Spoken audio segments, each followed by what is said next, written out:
माता की मित्रों, हम लोग मेष लगन की चर्चा कर रहे हैं और आज से मंगल ग्रह की चर्चा करेंगे। मेष लगन में मंगल ग्रह अगर पहले स्थान में हो, मेष राशि में हो, पहला भाव हो और उसके नक्षत्र हो, तो कैसे फल हम लोगों को दे सकते हैं।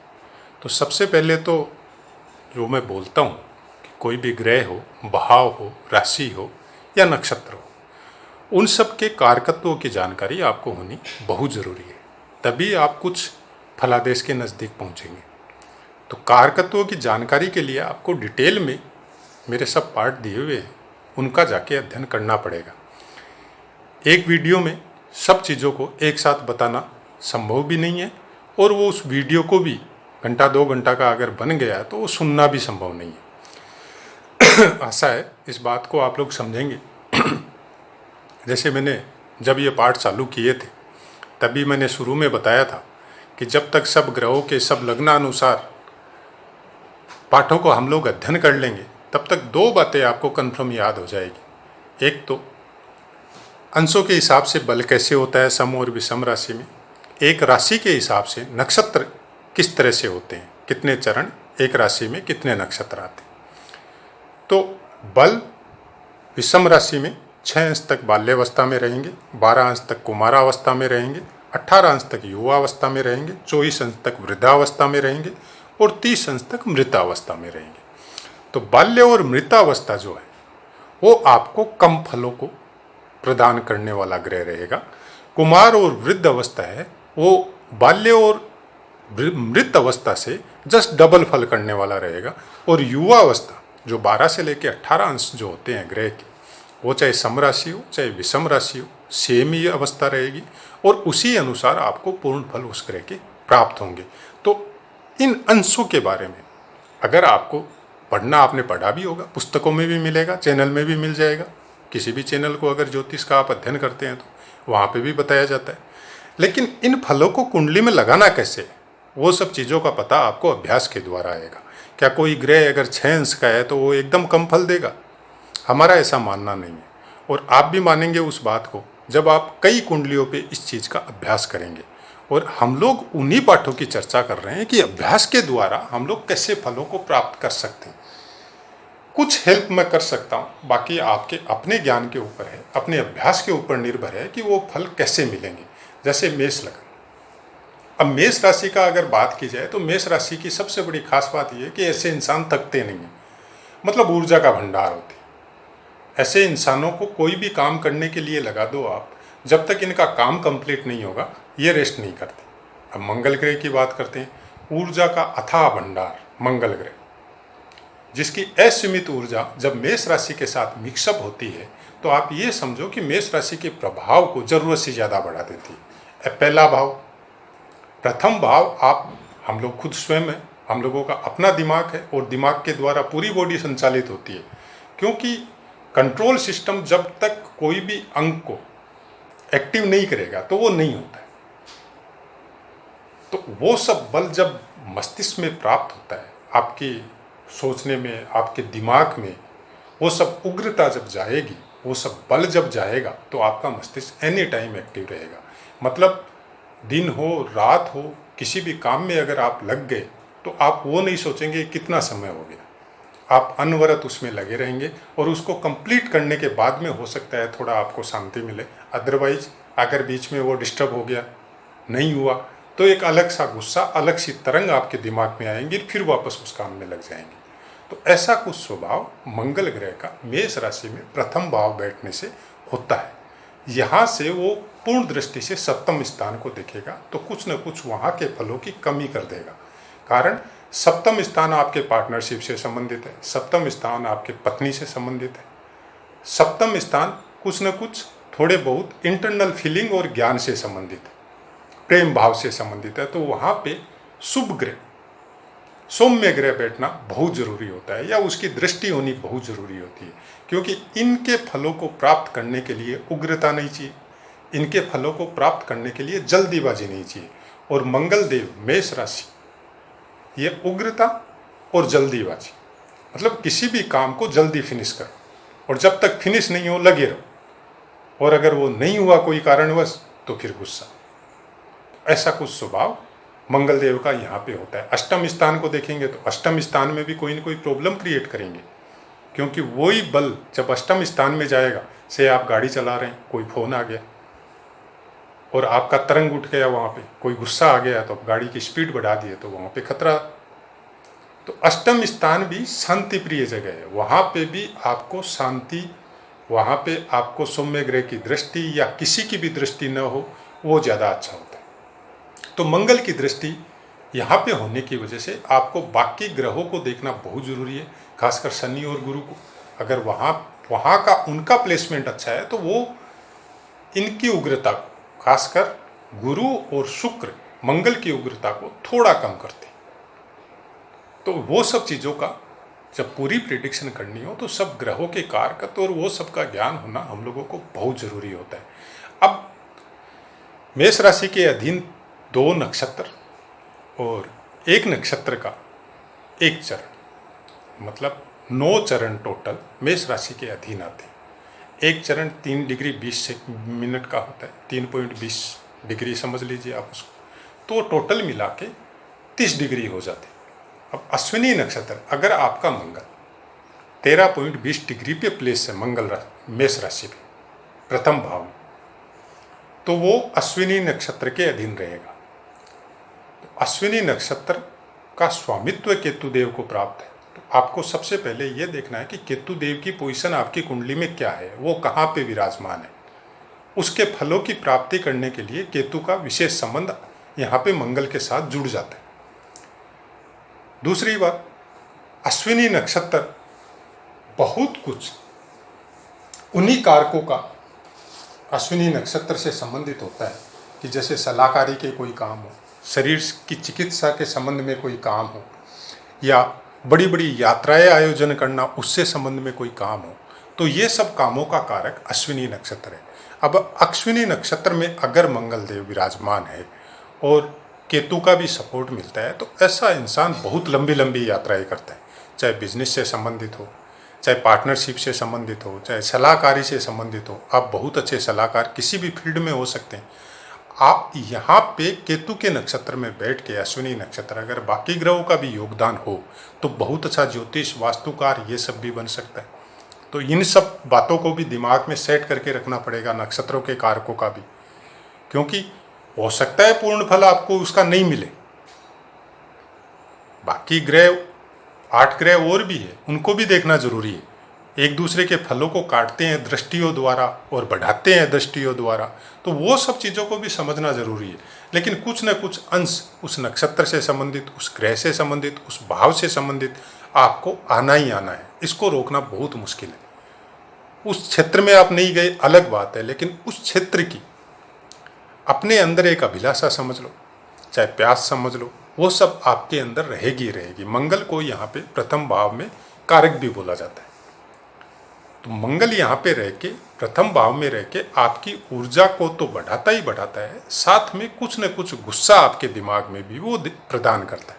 तो उसको कंट्रोल होना भी बहुत जरूरी है। उसके आगे जाइए, भरणी नक्षत्र। भरणी नक्षत्र के चारों चरण आएंगे, मतलब 13.20 डिग्री से लेके 26.40 डिग्री तक अगर मंगल मेष राशि में है तो फिर वो भरणी नक्षत्र में है।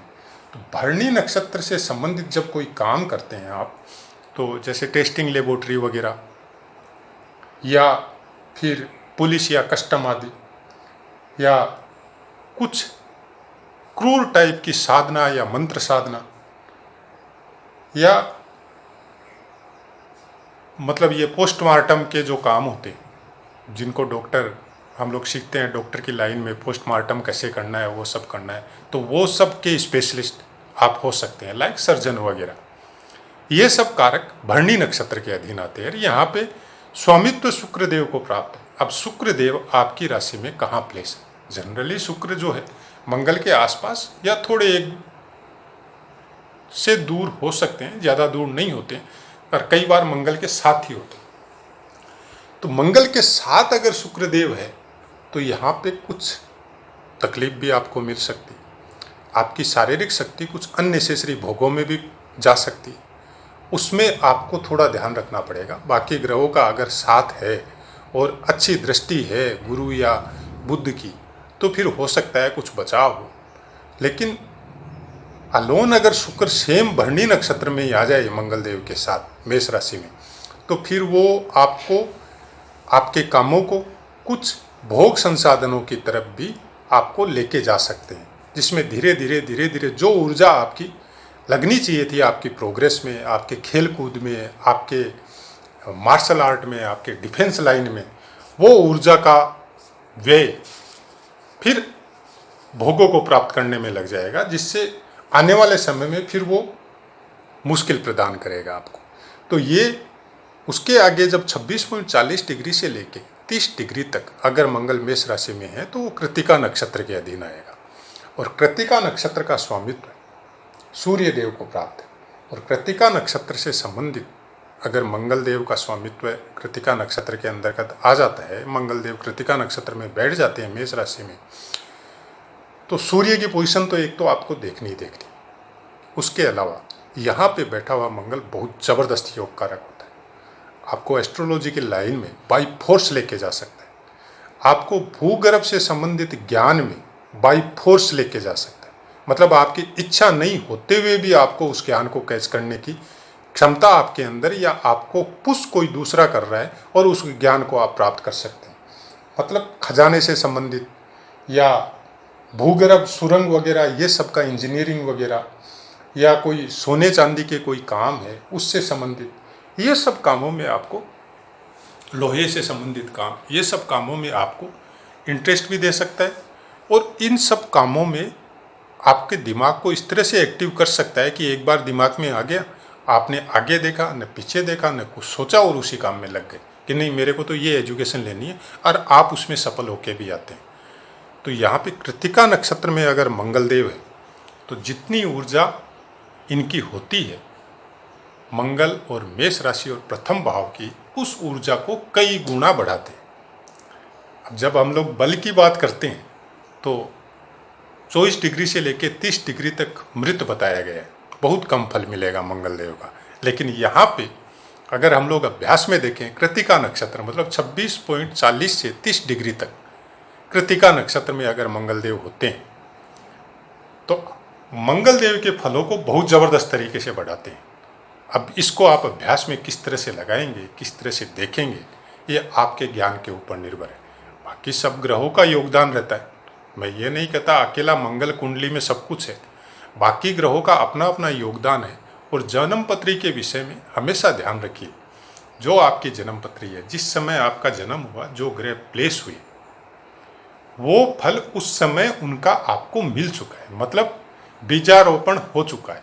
अब उस बीज के हिसाब से जो पर्टिकुलर उस समय में जो रोपा गया था, उस बीज के हिसाब से उसमें से उस टाइप का वो पेड़ धीरे धीरे बढ़ेगा। और उसको बढ़ाने में, उसको खाद पानी देने में गोचर के जो ग्रह है या हम लोगों की दशा महादशा जो आएगी, वो ये काम करेगी खाद पानी देने में। मतलब आप किस तरह से बड़े होंगे, जवान होंगे, किस लाइन में जाएंगे, किस क्षेत्र में जाएंगे, ये सब गोचर के ऊपर, ये सब दशा महादशा के ऊपर, और बचपन के जो हम लोगों के परिवारों के संस्कार है से किसी का मंगल, जैसे मेष राशि में मंगल है और कृत्तिका नक्षत्र में है, प्रथम भाव में है, और उग्रता बहुत रहती है दिमाग में बचपन से, और उस समय आपकी लाइन कोई कारणवश ऐसी लाइन में जहाँ मारदाड़ हो, मार पिटाई हो, या एक दूसरे को सताना हो, उस लाइन में अगर आप चले गए तो आप सोच सकते हैं आप क्या बनेंगे। और वही अगर आपके घर में कोई IPS, IAS या सेना से संबंधित कोई आदमी है आपके परिवार में, और आप उसकी संगति में आ गए, या खेल कूद से संबंधित कोई आदमी है, तो आपने उसको उस लाइन में प्रेरित कर दिया कि आप खेल कूद में चलेंगे, या आप सेना से संबंधित कोई एजुकेशन में चले गए, तो आपको फिर उस लाइन में बहुत आगे तक लेके जाएगा। ज़रूरत है उस ऊर्जा का व्यय होना, और व्यय कहाँ होगी, ऊर्जा शरीर में टिकेगी नहीं, वो ऊर्जा का खर्च होना जरूरी है। एक ऊर्जा खर्च होती है जो बाद में आपको पनिशमेंट मिलेगा, और एक ऊर्जा खर्च होती है जिस ऊर्जा खर्च होने की वजह से बाद में आपको सम्मान मिलेगा, आपको नाम होगा।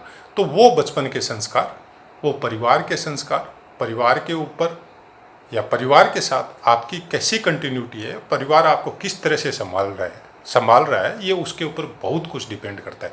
हमारा यही कहना है कि किसी भी परिवार में अगर इस टाइप की कुंडली हो और मंगल का इस तरह से कृत्तिका नक्षत्र में अगर विराजमान हो मंगल देव, तो परिवार को उस बच्चे के साथ कुछ विशेष योगदान देना पड़ेगा, तब उसका सही विकास होगा। तो आशा है मित्रों पाठ समझ में आया होगा। पाठ से संबंधित कोई भी क्वेश्चन हो आप कमेंट कीजिए। मेरी कोशिश है, अभी तक मैं वही कर रहा हूँ, 100% मैं आंसर देता हूँ। और अगर कोई ऐसा कोई कमेंट है जिसका आंसर देना पॉसिबल नहीं है कुछ शब्दों में, तो कोशिश करूँगा मैं उसके बारे में वीडियो बना के पोस्ट करने की। जन्म कुंडली का अध्ययन और उससे संबंधित बातों की जानकारी के लिए हालांकि चैनल में मैंने बहुत कुछ बताया, 200 के ऊपर आसपास में पाठ दे चुका हूँ। अगर आप डीपली उसका अध्ययन करेंगे तो आपके ज्ञान में, आपके दिमाग में बहुत कुछ नई बातों का भी पता चलेगा। और कुछ बातें जो अगर हो सकता है आपको पुस्तकों में सुनने को नहीं मिली है, तो मेरी आपसे प्रार्थना ये है कि उसको अभ्यास में लेके आइए। क्योंकि मैं केवल पुस्तकों में लिखी पढ़ी हुई बातें और पुस्तकों के द्वारा प्रदत्त जो ज्ञान हम लोगों को मिलता है, मैं उसको अक्षरश किसी किताब में उतार के जैसे लिखा हुआ भाषण बोला जाता है, मैं वैसी बातें नहीं बताता। मैं आपको जब वीडियो बना के दे रहा हूँ तब भी कोई पुस्तकों में देख के नहीं बता रहा। ये जो वीडियो सुनता है उसको भी पता है ये बात कि पुस्तकों में पढ़ के और बताना और इस तरह से बताना बिना पुस्तकों में पढ़े हुए, उसमें बहुत अंतर होता है। तो कोई भी वीडियो जब आदमी बिना लिखे हुए जब बताता है, तो उसके साथ उसका इतना सालों का जो दिमाग में जो अभ्यास के द्वारा ज्ञान प्राप्त होता है उसका भी अंश रहता है, पुस्तकों का भी अंश रहता है, और गुरुओं के गुरुमुख से सुनी हुई जो बातें हैं उनका भी अंश रहता है। सब कुछ सम्मिलित रहता है उसमें। तो आपको समझ में आई होगी मेरी बात। और कोई बात या कोई बोलने में कोई भूल हो तो उसके लिए मैं माफ़ी चाहता हूँ, क्योंकि हम लोग सब इंसान हैं और इंसान का स्वभाव है भूल करने का। भूल होती है, कोशिश करूँगा नहीं हो। अब वाणी को विराम देते हुए आप सबसे आज्ञा लेता हूँ। जय माता।